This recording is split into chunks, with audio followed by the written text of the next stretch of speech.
Bueno, la TBC es un gran mal ejemplo de lo que es una enfermedad endémica en nuestro país, ¿no? Es una enfermedad importada, traída en la época del virreinato, y desde los años 1500 y tantos hasta la actualidad no hemos podido liberarnos de este problema de salud tan serio, ¿no?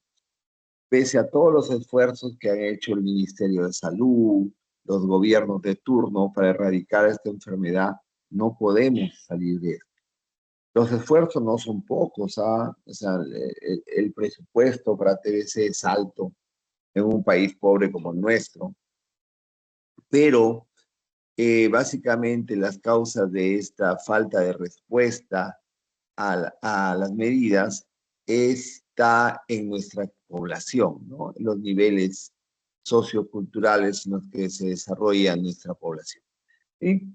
Entonces, la TBC en sus múltiples formas, ya sea pulmonar, ya sea miliar, ya sea peritoneal, ya sea renal, sí siempre va a traer complicaciones que van a traer en riesgo nuestra propia vida, ¿no? Entonces, lo importante de un diagnóstico precoz, lo importante de reconocer los signos y los síntomas que caracterizan muy pobremente a estas enfermedades, no son patognomónicos, pero es muy importante esto para el desarrollo de nuestra clase. ¿Ya? La siguiente, por favor. Entonces, si hablamos de epidemiología, debemos tener en cuenta que en países en vías de desarrollo, que los países en vías de desarrollo tienen un mayor número de casos en relación a los países desarrollados. Recordemos que la primera vacuna del calendario ampliado de inmunizaciones en nuestro país es justamente el de la TBC. En países desarrollados, llámese Estados Unidos, Europa, ni siquiera se encuentra en el calendario ampliado de vacunaciones, ¿no? En la actualidad, en ciertos países, llámese Estados Unidos, se ha presentado un aumento significativo en ciertas minorías sociales, en ciertas minorías raciales. Básicamente es por el tema de promiscuidad, básicamente por el tema de hábitos nocivos como drogas y demás, ¿no? Gracias a Dios, el 75% de los casos es unilateral. ¿Por qué digo gracias a Dios? Porque básicamente la afectación que hace la tuberculosis del riñón es básicamente por un problema obstructivo que condiciona un reflujo vesicoureteral, un deterioro del parénquima renal y, lógicamente, una pérdida del riñón. Imagínense si esto fuera mayormente los dos riñones, tendríamos un amplio número de pacientes que se encuentran en diálisis por este problema. Sí, como les dije, el VIH, los problemas sociales, los problemas económicos, los problemas de vicios, traen consideraciones de aumento de tasas de incidencia en estos países, ¿no? Generalmente pacientes jóvenes en edad adulta media, estamos hablando entre 20 y 35, 20 y 40, siempre el número de hombres es mayor al número de mujeres, quizás posiblemente por el estilo de vida, y raramente es rara en niños. Recordemos que la vacunación da una protección hasta los 14 años muy adecuada. La siguiente, por favor.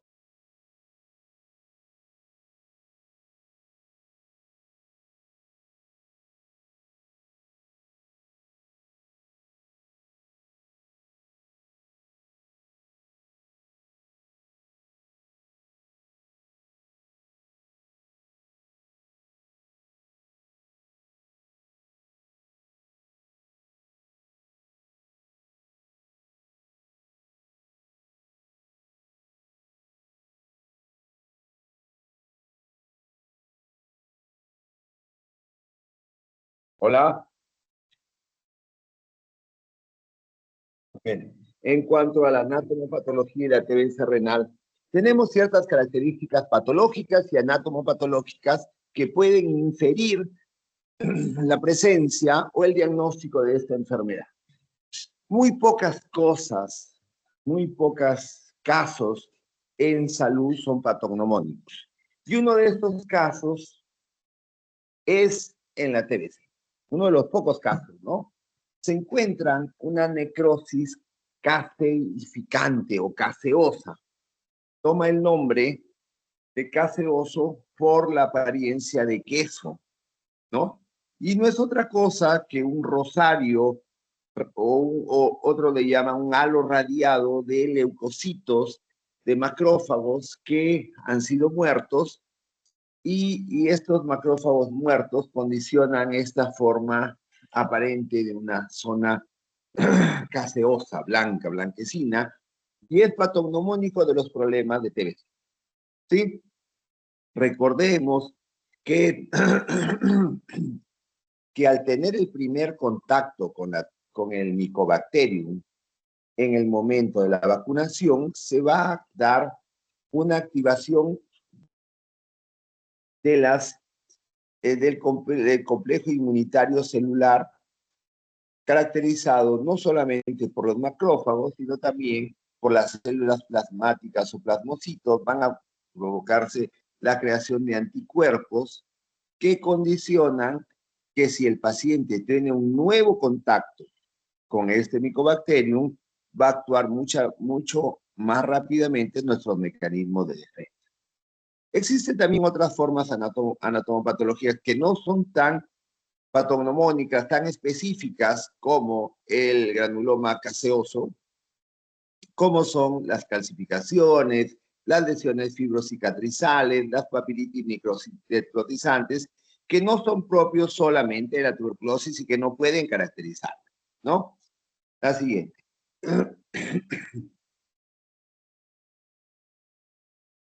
La clínica, básicamente, tenemos un paciente que muchas veces se presenta como una infección de vías urinarias bajas. Es decir, hay un paciente que tiene la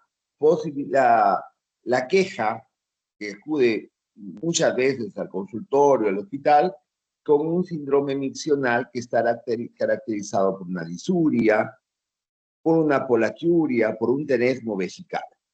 ¿Sí? Muchas veces existen hematurias macroscópicas, pero recordemos que la hematuria macroscópica que se da en la TBC renal tiene todas las características de una hematuria extrarrenal. ¿Sí?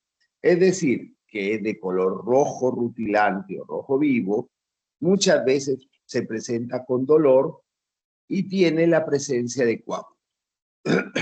A diferencia de la hematuria macroscópica de origen renal, que la vamos a ver en la próxima clase, que es de neoplasias renales, es completamente diferente. Es una neoplasia tipo té cargado, Coca-Cola, no presenta ningún tipo de dolor y no hay la presencia de coágulos. ¿Sí?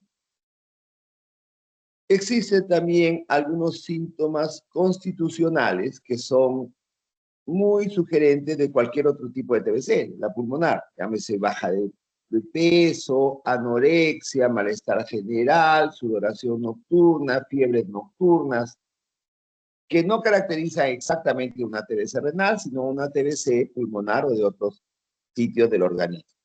¿Sí? Inclusive pueden haber otras manifestaciones, pueden haber nefropatías perdedores de sal, poliuria en algunos casos, e insuficiencia renal crónica, como ya les vuelvo a repetir, el problema renal crónica viene por un problema obstructivo. Se altera la morfología, se altera la estructura tanto del riñón como de las vías urinarias, hay un reflujo de la orina hacia el riñón, hay un adelgazamiento del parénquima renal y un mal funcionamiento del órgano. La siguiente. Entonces, la clínica no es muy exquisita, pero nos ayuda mucho. Lastimosamente, como les dije, los síntomas de ITU baja son muy frecuentes en nuestro país.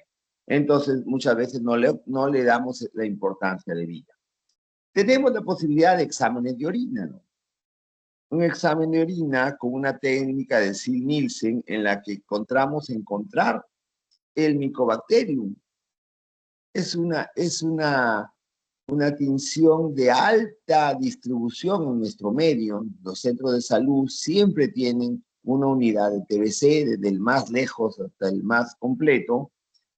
Tienen este reactivo para técnica de Sil-Nielsen, pero lastimosamente solamente no tiene una muy poca especificidad. Quiere decir que tiene una gran cantidad de falsos negativos. Solamente el 10% de los casos se evidencian en la primera toma. Es por eso que hay muchas veces que repetir entre 10 a 12 veces esta prueba para estar completamente segura de que no es un falso negativo. Siempre tenemos que considerar algo muy importante que está en el primer reglón de esta diapositiva, lo que es una piuria estéril en orina ácida. ¿Qué quiere decir? Que el paciente va a tener básicamente el síndrome miccional que ya mencionamos en la diapositiva anterior, la disuria, la polaquiuria, el teresmo vesical. Vamos a sacarle un examen de orina y va a haber una leucocituria. Entonces, ¿eso que nos indica? Que hay una infección de vías urinarias, ¿no? Pero, lógicamente, estamos en el siglo XXI, con todos los adelantos que tenemos, ya no nos contentamos con un examen de orina para iniciar el tratamiento. El gol estándar de una ITU siempre va a ser un urocultivo. Entonces, este examen de orina con una leucocituria positiva siempre va a salir con cultivos negativos. Por eso es que toma el nombre de piuria estéril. Pregunta de examen, doctor.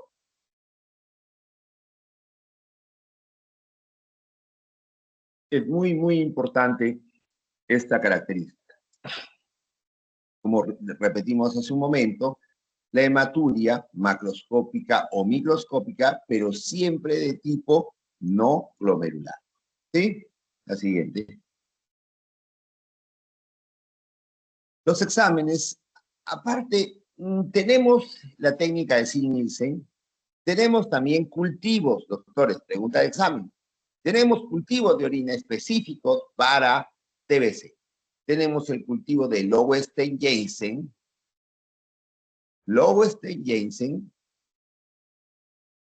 que es muy específico para TBC renal. Estamos hablando de un 90%. ¿Ah?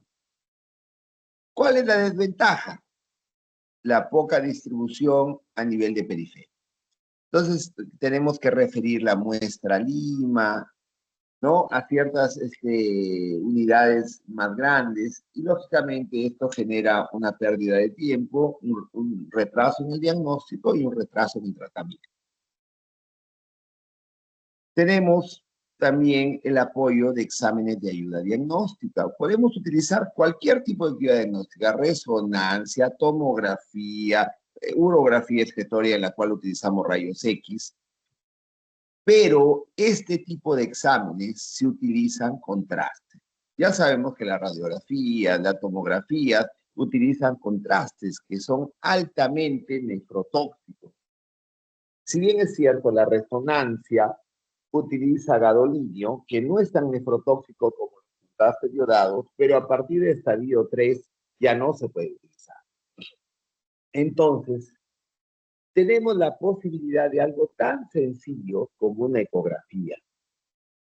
Ecografía, doctores, es el estetoscopio del futuro, recuerden.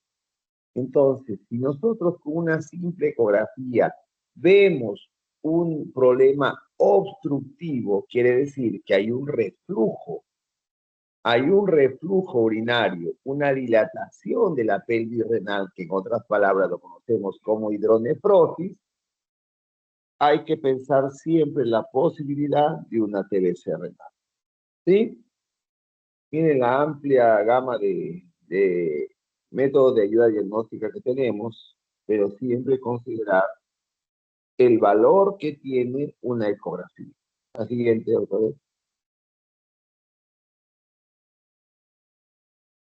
Algunas imágenes, no solamente para mencionarlas, miren, el uréter, la imagen izquierda de un calibre, esto es con un contraste, ¿no? De un calibre homogéneo y compárenlo con la imagen de la mano derecha en la que vemos un uréter con zonas de ensanchamiento y zonas de estenosis. Esto es lo que nosotros conocemos como un uréter arrosariado, que va muy sugerente de TBC renal, ¿no? La siguiente. Básicamente, miren, no solamente afecta al uréter, no solamente afecta a la pelvis renal, sino también afecta a las zonas más distales, como la vejiga, en el cual el epitelio de transición que tapiza este órgano está siendo reemplazado por un epitelio estratificado plano. Y lógicamente, si este epitelio no tiene la misma distensibilidad, no tiene la misma posibilidad de estirarse y de contraerse, entonces lógicamente esta vejiga se va a hacer insuficiente. No solo en su capacidad, sino también en la posibilidad de eliminar la orina que se encuentre en ella. La siguiente. Tomografía, vemos en la tomografía la mano derecha con la de abajo sin contraste y con contraste, vemos el riñón derecho completamente hidronefrótico. ¿Qué quiere decir? Que ha habido un reflujo vesicoureteral muy grande y miren, si ustedes se dan cuenta, el parénquima renal ya está muy disminuido, entonces ya estamos hablando con un paciente con cierto grado de insuficiencia renal. La siguiente.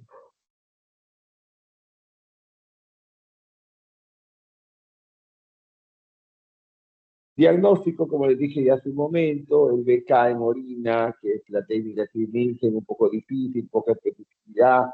Ya les dije también la importancia de un cultivo del OS de Jensen. Ya también les hablé de las características de la orina, de una hematuria no glomerular, de la piuria estéril. Ya les hablé también de los métodos de ayuda diagnóstica que nos van a ayudar, nos van a ser de mucha utilidad en estos casos.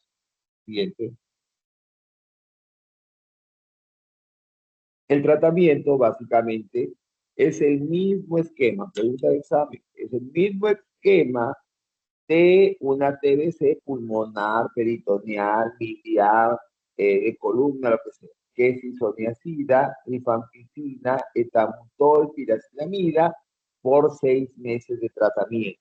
Se divide en dos meses supervisado y 2 meses en su casa. ¿Sí? Existe mucha posibilidad de disminuir el etambutol, pregunta de examen, porque el etambutol es muy nefrotóxico. Entonces, si yo tengo un paciente con un riesgo de daño renal o con ya un daño renal establecido, definitivamente no voy a poder usar el etambutol. Gracias a Dios existen también alternativas. Dentro de esos tenemos a las quinolonas, puede ser ciprofloxacina, puede ser levofloxacino, puede ser moxifloxacina si tenemos acceso a este tipo de fármaco, puede ser el uso de aminoglicósidos, de corticoides y demás. Gracias a Dios, como les digo, también el sistema de tuberculosis a nivel nacional tiene mucho apoyo del gobierno, que está muy interconectado, muchas veces pueden llegar muy rápidamente a los fármacos que se necesitan, ¿no? La siguiente.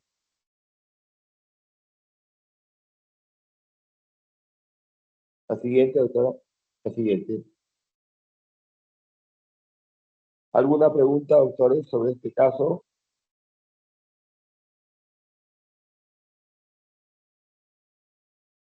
Hola. ¿Alguna pregunta sobre TBC renal, doctores?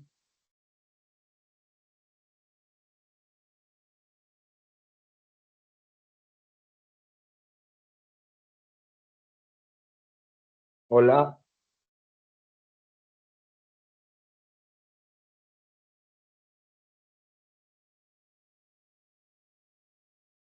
No, doctor, todo claro. Ya.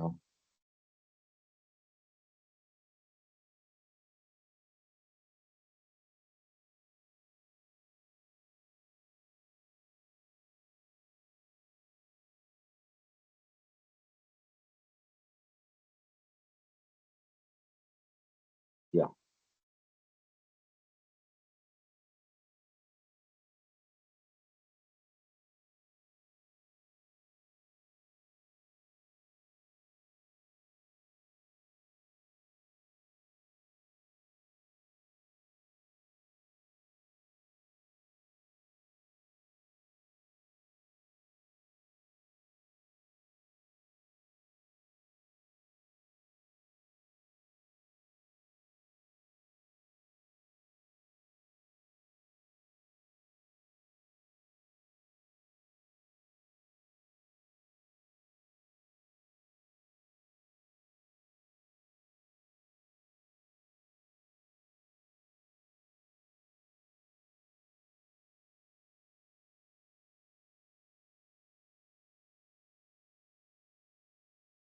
Doctor, disculpe, si está hablando no se lo escucha. No, un segundito, por favor. 2 minutitos para comenzar neoplasia, ¿ya? Ok, doctor.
Hola, aló, hola. Bueno, para seguir con la clase de neoplasias renales, doctores,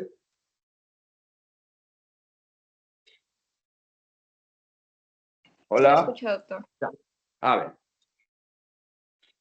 histología, segundo ciclo, todos sabemos lo que es un tejido, ¿no?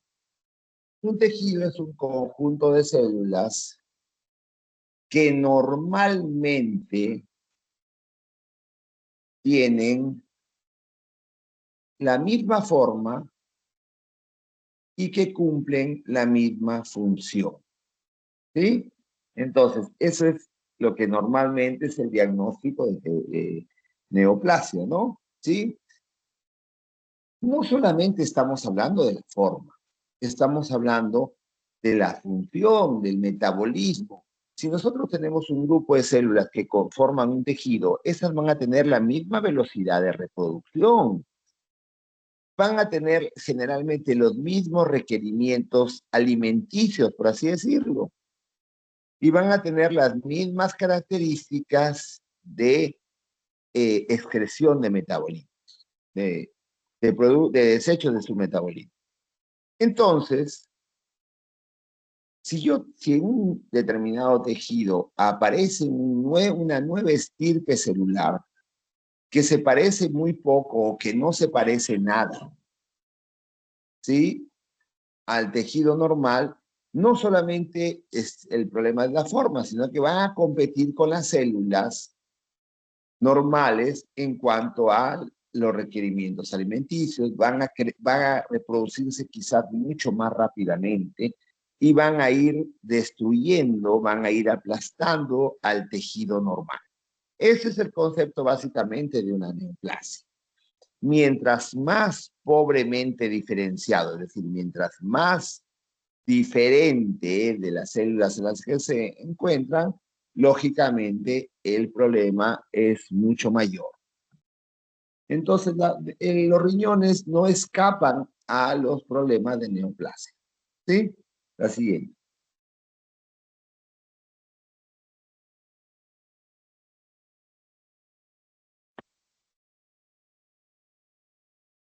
Entonces, existen muchos tipos de neoplasia. ¿Tienen cierta incidencia con la edad? Sí, es cierto. Por ejemplo, el tumor de Wills, pregunta de examen. El tumor de Wills, doctores, es quizá la neoplasia más frecuente en las edades tempranas de la vida.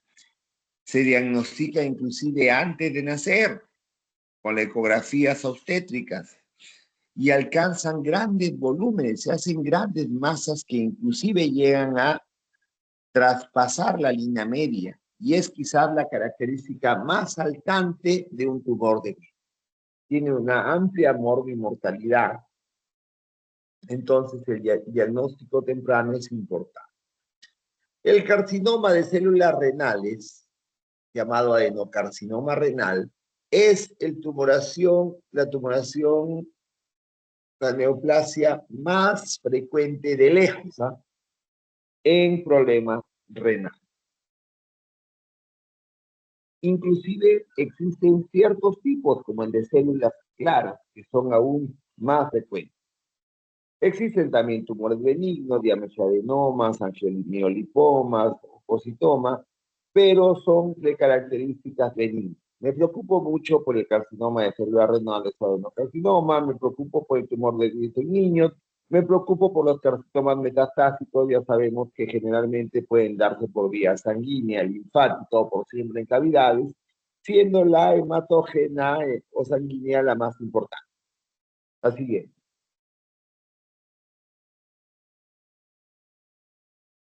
Como dijimos, el carcinoma renal o adenocarcinoma renal es el tumor sólido renal más frecuente. De lejos dijimos, ¿no? 90%. La incidencia es mucho mayor en varones, en 2/1, en edades entre los 40 y los 60 años, que es muy frecuente. El de células claras es el más frecuente de todos. Y existen factores de riesgo. Pregunto de examen. El tabaco es el más importante de los problemas, de los factores de riesgo para el adenocarcinoma renal. Lógicamente, el factor genético es también muy importante. La obesidad, generalmente en pacientes con posgrados, por el tipo de grasa que tienen, ¿no? Es muy frecuente, pero el tabaco es quizás la característica más importante. La siguiente.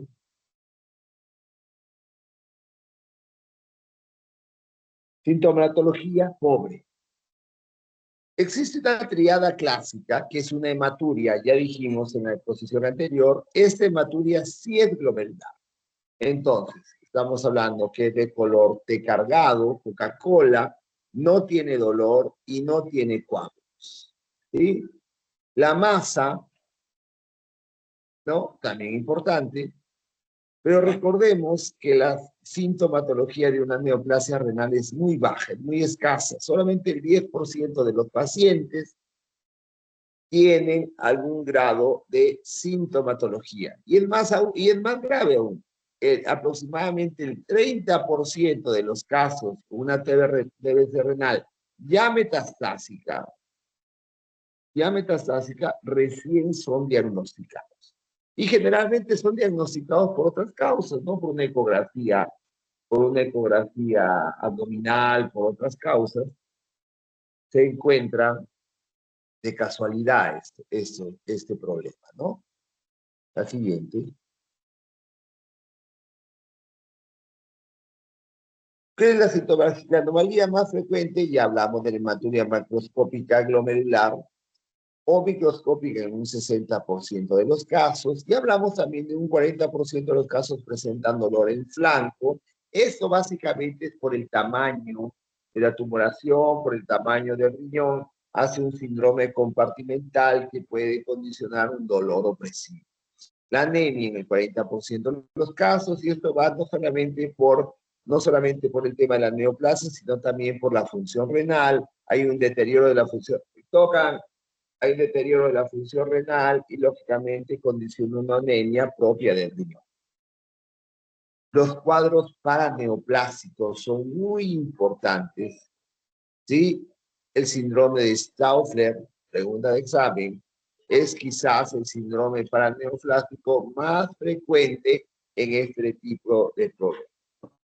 ¿Sí? También hay una acción hormonal anómala como consecuencia de una tumoración renal. Se encuentran los problemas con PTH, LAI, prostaglandinas, prolactina, renina, que alteran su producción o escasean de acuerdo al grado de compromiso renal. Ya sabemos que el riñón de por sí tiene una gran actividad hormonal, ¿no? La siguiente. El diagnóstico, como les dije, muchas veces es casual. Solamente el 10% de los casos tienen una sintomatología, diríamos, clara, ¿no? Muchos de los casos nos ayudamos de un apoyo de imágenes, ya sea una tomografía, ya sea una resonancia, pero igual que en la TBC renal, muchas veces la función renal está disminuida, entonces tenemos que tomar en cuenta que el uso de contrastes en esos casos es muy, muy perjudicial. La ecografía sigue siendo una gran ayuda en un diagnóstico precoz, en un diagnóstico barato o en un diagnóstico accesible a la población. La siguiente.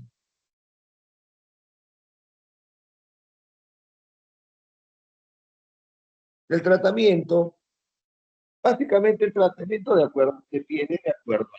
Son 4 grados, doctores, de, de neoplasia renal. El grado 1 es el que que ni siquiera llega a la corteza, tiene menos de 7 centímetros. El grado 2 es cuando la tumoración tiene más de 7 centímetros y ya está llegando a la corteza.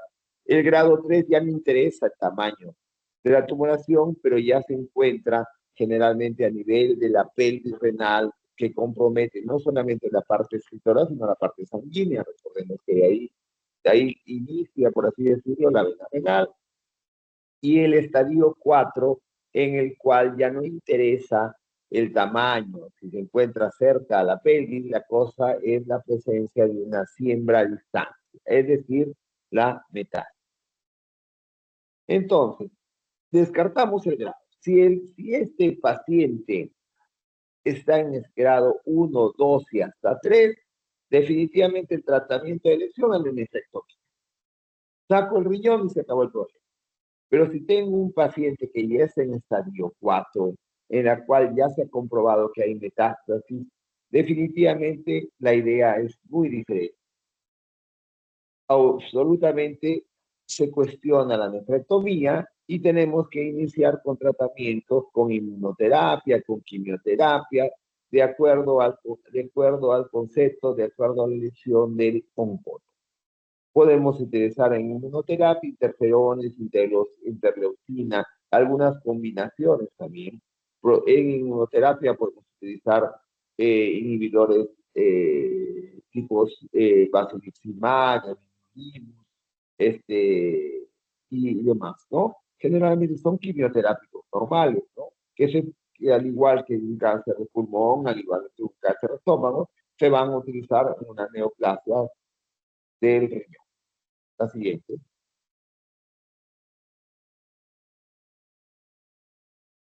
Los grados, no, anterior.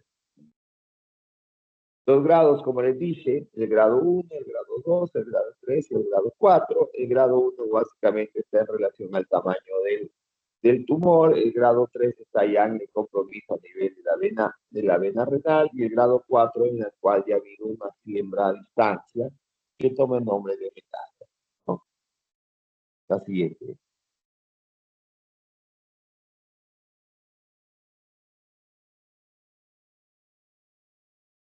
Esa es la clase en referente a neoplasia renal. ¿Alguna pregunta, doctores, por favor, tanto de neoplasias como de tuberculosis? Estamos dispuestos a contestar.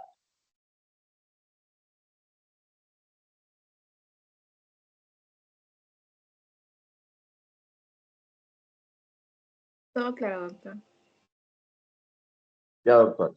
Muchas gracias, entonces. Suerte en su examen. Hasta luego. Gracias, doctor. Hasta luego.